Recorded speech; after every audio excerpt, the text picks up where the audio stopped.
नमस्कार, जय हिंद विद्यार्थी मित्र हो. मी अमोल देशमुख स्वागत करतो. एमपीएससी कंबाईंड आता जी नवीन सेवा संयुक्त परीक्षा होणार आहे, ती परीक्षा म्हणजे नेमकं काय आहे? जुनी आपली जी ग्रुप बी आणि ग्रुप सी परीक्षा आहे, आता इथून पुढे बंद होणार का ते देखील पाहणार आहोत. नवीन पॅटर्न मध्ये कोणकोणती पद असणार आहे एक्झॅक्टली तर सांगता येणार नाही, पण जी कॅडर बकेटिंग झालेली आहे त्यानुसार कोणकोणती पद असणार आहे ते पाहूया. प्री आणि मेन्स असतील का, असले तर कशा पद्धतीने असतील ते आपण पाहणार आहोत. आणि जुना अभ्यासक्रम आपल्या उपयोगाचा आहे की नाही हे देखील पाहणार आहोत. आणि या बदलामुळे तयारीची काही स्ट्रॅटेजी आपल्याला बदलावी लागणार आहे का, सगळं A to Z डिटेल आपण यामध्ये पाहणार आहोत. तत्पूर्वी आपली ही आरंभ बॅच आपण सुरू केलेली आहे एमपीएससी स्पेशली ग्रुप बी आणि ग्रुप सी च्या विद्यार्थ्यांसाठी. प्री आणि मेन्स अशी दोन्हीही लाईव्ह आणि रेकॉर्डेड स्वरूपाची बॅच आपण सुरू केलेली आहे. ॲप्लिकेशनमध्ये डाउनलोड करा, ॲप्लिकेशन डाउनलोड करा आणि तिथं तुम्ही ही बॅच जॉईन करू शकता. चला तर आता बघूया ही नेमकं काय काय आहे.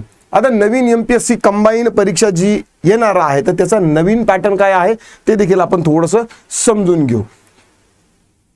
आता महाराष्ट्र सरकारनं काय केलेलं आहे की कंबाईन सर्व्हिस एक्झामिनेशन सुरू करण्याचा निर्णय घेतलेला आहे.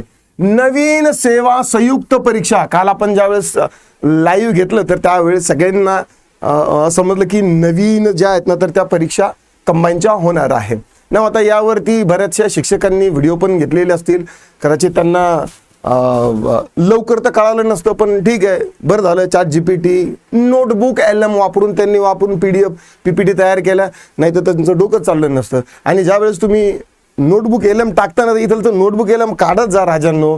तुम्ही नोटबुक LM वापरता सगळं ChatGPT करून नुसतं PPT वापरून दाखवणं याला अभ्यास नाही म्हणता येणार. एनिवेज असो, ज्याची त्याची स्ट्रॅटेजी आहे. पण महाराष्ट्र सरकारनं ही जी नवीन एमपीएससी कंबाईन सुरू करण्याचा निर्णय घेतलेला आहे, तर आधीच्या वेगवेगळ्या ठिकाणी परीक्षा ज्या आहेत ना तर त्या आता काय होणार आहे, एकत्र होणार आहे. हा बदल विद्यार्थ्यांसाठी महत्त्वाचा आहे ना. आता यामध्ये आपण स्पेसिफिकली पाहूया की नेमकं कोणकोणत्या परीक्षा यामध्ये होणार आहेत. जस्ट एक मिनिट. हा बघा, आता यामध्ये काय सांगितलेलं आहे की नवीन संयुक्त सेवा परीक्षा याचे आयोजन आणि सुसूत्रीकरण होणार आहे. ठीक आहे, आयोजन आणि सुसूत्रीकरण होणार आहे. आणि गट ब आणि गट क संवर्गाचे प्रशासकीय आणि तांत्रिक गटात विभागणार होणार आहे. म्हणजे ग्रुप बी आणि ग्रुप सी ची आताची जी कंबाईन आहे याचा आवाका वाढणार आहे. यामध्ये 2 गट पडलेला आहे प्रामुख्याने, त्यामध्ये प्रशासकीय आणि तांत्रिक. तलाठी भरती जर आली तर ती प्रशासकीय मध्ये येणार आहे. इतर टेक्निकल जसं की AMVI असेल किंवा बाकीचे उद्योग निरीक्षक जिथं टेक्निकलचा अभ्यासक्रम आहे तिथं हे तांत्रिक याच्यात असणार आहे. अगोदर आता एक गोष्ट सांगतो, शिपाई पद याच्यामध्ये नाही आहे, काही लोकांनी सांगितलं असेल. दुसरी गोष्ट, ग्रामसेवक पद हे देखील एमपीएससी ग्रुप बी ग्रुप सी याच्यात नाही आहे आणि नवीन जी येणार आहे त्याच्यामध्ये पण नाही आहे. स्पष्टपणे सांगितलेलं आहे महानगरपालिका आणि जिल्हा परिषद या वगळून बाकीचे सगळे ग्रुप सी ची पदं या नवीन एमपीएससी कंबाईन मध्ये जाणार आहे ना. आता प्रशासकीय स्वरूपाचे किती गट बनवलेले आहे पा, यामध्ये 18 गट. ठीक आहे, प्रशासकीय स्वरूपाचे किती 18 गट असणार आहे, म्हणजे 18 बकेट असणार आहे. म्हणजे 18 बकेट पैकी आपल्याला कोणत्या बकेटसाठी एक्झाम द्यायची आहे ते ठरणार आहे. आणि त्या बकेटमध्ये त्याच संवर्गाचे आणखी विभागाचे मिळते जुळते शिक्षण असणारे, पात्रता असणारे सगळे पद त्यामध्येच असणार आहे. म्हणजे एकदा ती परीक्षा दिली तर त्या सगळ्या पदांसाठी आपण पात्र ठरू शकतो. अशा पद्धतीचे 18 संवर्ग आहे. यामध्ये 221 यामध्ये किती 221 पद आहेत. या 18 बकेटमध्ये किती 269 पद आहेत. आणि टेक्निकलचे 30 गट केलेले आहेत. टेक्निकलचे 30 गट केलेले आहेत. 221 आहे. टेक्निकलचे पद जरी कमी असले तरी त्यांचं व्हेरिएशन खूप जास्त आहे, म्हणून गट या ठिकाणी आपल्याला जास्त दिसत आहे ना. आता येऊया बॅक टू दिस. आता यामध्ये एकाच परीक्षेतून अनेक पदांची भरती शासनाला करता आली पाहिजे, यासाठी ही प्रक्रिया आहे. आता जुनी प्रक्रिया आणि नवीन प्रक्रिया काय पहा. आता आधीची जी आहे ना तर ती ग्रुप बी स्वतंत्र परीक्षा होती, ग्रुप सी ची सेपरेट परीक्षा होती. 8-10 पदं जे आपण ऑलरेडी पाहिलेले आहेत तर त्यांची वेगळी परीक्षा आणि ग्रुप सी ची पण सगळी वेगळी परीक्षा होती. आता नवीन पद्धतीत काय होणार आहे की एकच कंबाईन परीक्षा घेतली जाणार आहे. ठीक आहे, एकच कंबाईन परीक्षा घेतली जाणार आहे. त्या ग्रुप बी आणि ग्रुप सी ची जी पदं आहेत तर त्यांच्यासाठी एकच कंबाईन असणार आहे, सेपरेट ग्रुप बी आणि ग्रुप सी असे असणार नाही. ठीक आहे, एकाच तयारीतून अनेक पदासाठी संधी मिळेल आणि विद्यार्थ्यांचा वेळ आणि एफर्ट्स वाचतील. म्हणजे बरेचसे विद्यार्थी कधी कधी या वेगळ्या तयारीसाठी असतात, त्या दुसऱ्या वेगळ्या परीक्षेच्या तयारीसाठी दिलेल्या असतात.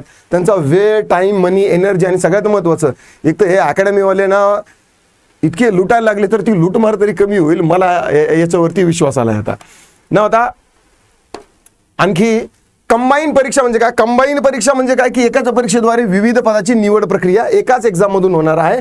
जसं की PSI, STI, SO आपण जे पाहिलं, हे ग्रुप बी आणि ग्रुप सी चे पद जे आहेत ना तर ते एकाच परीक्षेत येणार आहे. आता यामध्ये प्रिलिम म्हणजे प्रारंभिक परीक्षा असणार आहे आणि मेन्स पण असणार आहे. का? कारण प्रशासकीय आणि तांत्रिक हे 2 विभाग केलेले आहे. एकच जर परीक्षा घेतली तर होणार नाही, म्हणून मेन्स पण परीक्षा यामध्ये असण्याची खूप दाट शक्यता आहे. आता इंटरव्ह्यू यामध्ये काय सांगितलेलं आहे की काही पदासाठी लागू राहू शकते ना. आता कालच्या एका याच्यात मी सांगितलेलं दाखवलेलं आहे की सरळ सेवेसाठी मुलाखत नाही. मग आता अराजपत्रित PSIचं जे पद आहे, ठीक आहे, PSIचं जे पद आहे याच्यासाठी मुलाखत आहे. सरळ सेवेचे महानगरपालिकेचं जे पद आहे, महानगरपालिका तर याच्यात नसणार आहे, पण त्यामध्ये देखील मुलाखत जी आहे ना तर ती नाहीये. म्हणजे जे काही याचे फायरचे पद आहेत तर त्यांच्यासाठी त्यांनी काय सांगितलेलं आहे की मुलाखतीचा देखील इंटरव्ह्यू घेणार आहे आणि अनुभव जो आहे तर तो अनुभव इथं लागणार नाही. ठीक आहे. देन आता अंतिम निवड, मेन्स आणि इंटरव्ह्यूवरच तुमची अंतिम निवड असणार आहे जर त्या पदासाठी इंटरव्ह्यू असेल तर. प्रिलिमचा पॅटर्न जो आहे तर तो असणार आहे वस्तुनिष्ठ MCQ परीक्षेची स्वरूपाचीच असते. ही स्क्रीनिंग टेस्ट म्हणून असणार आहे, म्हणजे प्री जी आहे ना तर ती स्क्रीनिंग असणार आहे. कदाचित मेन्समध्ये तुमचे काही सब्जेक्ट किंवा काही सब्जेक्टचा म्हणण्यापेक्षा काही परीक्षेचा भाग तुमचा डिस्क्रिप्टिव्ह देखील राहू शकतो, कारण MPSCच्या राज्य सेवा परीक्षेमध्ये डिस्क्रिप्टिव्ह पॅटर्न आहे तर त्याचा देखील अंतर्भाव होऊ शकतो. प्रीमध्ये कोणकोणते विषय? हिस्ट्री, पॉलिटी, इकॉनॉमिक्स, जिओग्राफी आणि करंट अफेअर हे यामध्ये विषय असू शकतील असणार आहे. आणि मेन्सचा पॅटर्न हा सर्वात महत्त्वाचा असणार आहे. फायनल जे तुमचं मेरिट असणार आहे तर ते यामध्येच असणार आहे. मेन्समध्ये तुम्हाला पर्टिक्युलरली जर टेक्निकल असेल तर टेक्निकलसाठी तुम्हाला त्या विषयामधलं डीप नॉलेज आहे की नाही हे तपासलं जाणार आहे. आणि मेन्समध्ये जसं मराठी आणि इंग्लिश आहे तर तेच असणार आहे. नाव आता मुख्य भर तुमचा सखोल विषयाचं ज्ञान आहे की त्याच्यावर आहे. उत्तर लेखन कौशल्य जर डिस्क्रिप्टिव्ह जर राहिलं तर तुम्हाला डिस्क्रिप्टिव्ह देखील येऊ शकतं स्पेसिफिकली टेक्निकलसाठी. ठीक आहे, कारण जस्ट आता तुमची इंग्रजीवर पकड आहे की नाही हे जर समजून घ्यायचं असेल, म्हणजे तुम्ही इंग्रजीमध्ये फ्लुएंट आहात की नाही हे जर समजायचं असेल, reading fast and writing smoothly is a sure sign of fluency. मग तुमचं भाषेवर पकड आहे की नाही तर तुम्ही पॅसेज लवकर वाचू शकता की नाही, आणि वाचलेलं जर तुम्हाला तुमच्या शब्दात लिहायचं असेल तर लवकर लिहू शकता का नाही, यावरून कळतं की तुम्ही त्या भाषेत फ्लुएंट आहात की नाही. तर अशा पद्धतीची ही देखील असू शकते. आणि विश्लेषणात्मक तुमचा विचार, ठीक आहे, मल्टी डायमेन्शनल तुम्ही विचार करू शकता की नाही हे तुम्हाला पाहणार आहे. TCS IBPS सारखं नाही, तुम्हाला फक्त इन्फॉर्मेशन माहिती आहे की नाही, फॅक्ट तसं नाही. ठीक आहे, तर परीक्षा जी आहे ना तर ती एकत्रच घेतली जाणार आहे. आता स्पर्धा जी आहे ना तर ती वाढण्याची शक्यता आहे. कट ऑफमध्ये देखील मेजर बदल दिसतील. ठीक आहे, त्यामुळे अभ्यासाची पद्धत जी आहे ना तर ती तुम्हाला अपडेट करावी लागणार आहे. ना आता परीक्षेची अभ्यासाची पद्धत जर अपडेट करायची असेल तर निदान थोडंफार का होईना पण आपल्या समोर काहीतरी यायला पाहिजे. आता ज्यावेळेस येईल त्यावेळेस तर आहेच, पण आपलं स्पेक्युलेशन जे आहे तर त्यांनी थोडीशी मनाची तयारी जी आहे तर ती भारदस्त पण येऊ शकते. यामधून विद्यार्थ्यांचे फायदे काय असणार आहे? एकाच तयारीतून अनेक पदासाठी संधी आहे. वेगवेगळ्या पदासाठी वेगवेगळ्या मास्टर लोकांचे कोर्सेस विकत घेण्याची, त्यांच्या आमिषाला बळी पडायची गरज पडणार नाही. हा सगळ्यात मोठा एक फायदा. ठीक आहे, वेळ वाचणार आहे, आर्थिक खर्च जो आहे तो तुमचा कमी होणार आहे, तयारी अधिक स्ट्रक्चर्ड होईल. ना आता ही जी परीक्षा होईल या आता ऑनलाईन होणार की ऑफलाईन होणार यावरती थोडासा रिसर्च जो आहे तर तो करणं गरजेचं आहे.